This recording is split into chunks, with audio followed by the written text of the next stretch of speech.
I've been raised on the farm, and my father has been all his life harvesting wood for industry and then on a private woodlot, to provide for the family. And I said, what I've learned as also a Minister of Natural Resources and Finance when we're helping the industry are a few things that I've learned, that beliefs that I've got. Crown land belongs to all New Brunswickers, not to one or two. So it's ours. Communities whose everyday life depends on the forest should have a greater say in how it's managed.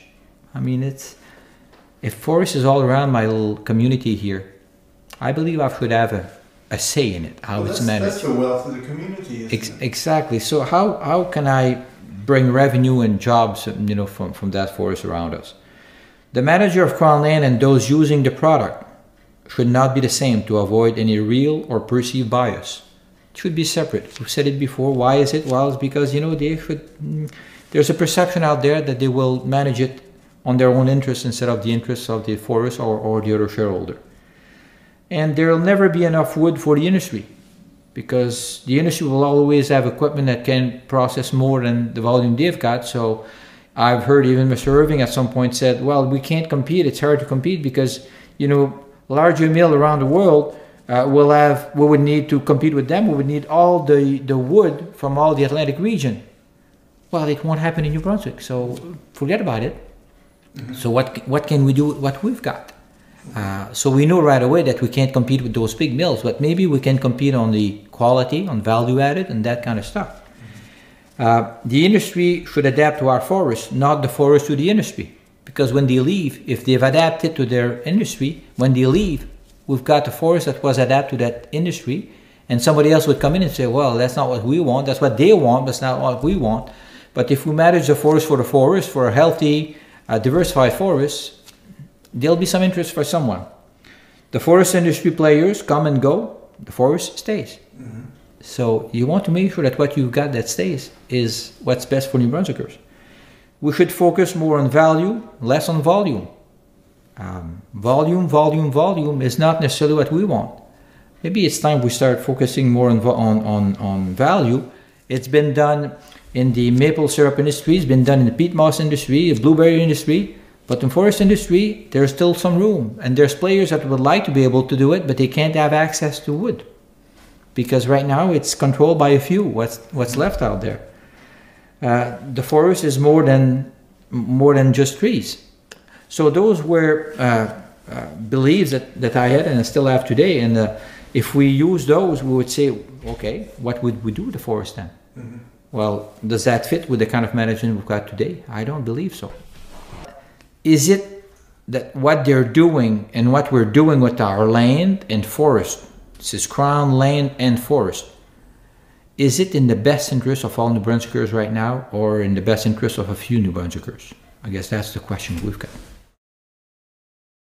I've got a few questions here. I'm saying those are part of questions that could be given to the public and say, what's your belief on it? Mm-hmm. So those questions are, one is the Crown Land and Forest Act, which was put in place more than 30 years ago as a plan to manage our Crown Land and Forest, still the best option today?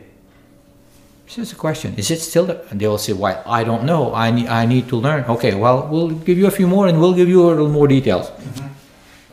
Our New Brunswickers, and especially the communities who depend heavily on the forest industry, receiving the revenue and the benefit that they should expect from the private and Crown land forest.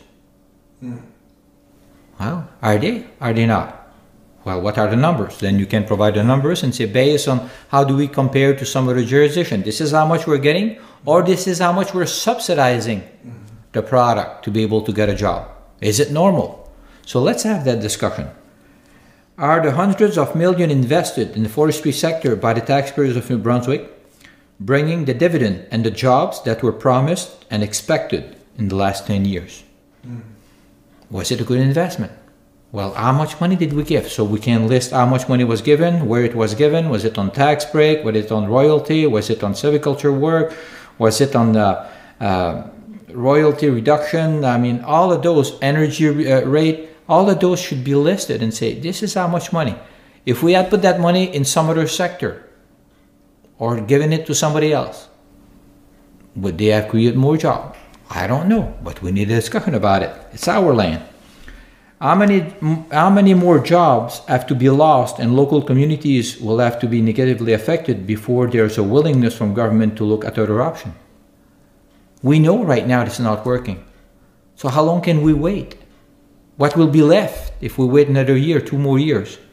So I guess the time to say something or at least engage a process is now. What is stopping government from starting an open and transparent discussion on the result of more than 30 years of how our forest and crown land has been managed and look at other options, if any, which could bring more benefit to all the people of the province? What are we waiting for? Why is it that we're not moving? What's stopping us? Are they just waiting for the people to say we need it? Okay, well, this is what we're saying. Let's engage a process. Let's get them involved. Let's share the facts with them. And from that point, let's have an engagement process where people get part of a larger group and discussion group and say, okay, this is what we want. And it will bring to some recommendation to government. A lot of people believe that we should get more from Crown land than what we're getting now. At least it shouldn't be a cost. And at cost, what do you mean? At least we should be making a profit. Exactly. Right now we're paying to have it managed, so it should at least bring some revenue and probably even produce more jobs. But why is it that by giving away or by paying for that little allocation that we've got now, there's even a threat that if you don't do this, I might even close more jobs. It's got to stop.